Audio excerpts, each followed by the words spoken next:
আমাদের প্রতিদিন শুরু হয় সুরক্ষার আবরণে। যেখানে পরিচ্ছন্নতা থাকে সেখানেই থাকে বিশ্বাস, আর বিশুদ্ধতা আমাদের পরিবারের সুস্বাস্থ্যের জন্য অপরিহার্য।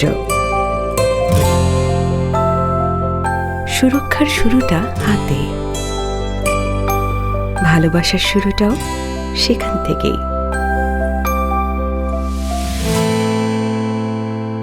সচেতন কিছু ছোট ছোট কাজেই গড়ে ওঠে নিরাপদ ঘর। স্বচ্ছতা হচ্ছে সফলতার প্রথম ধাপ, যা আপনাকে দেবে আত্মবিশ্বাস। এইভাবেই আমরা সুরক্ষিত ও নিরাপদ পরিবার। প্রতিদিন প্রতিটি কোণে আমাদের সুরক্ষায় রাখে ডি কেয়ার।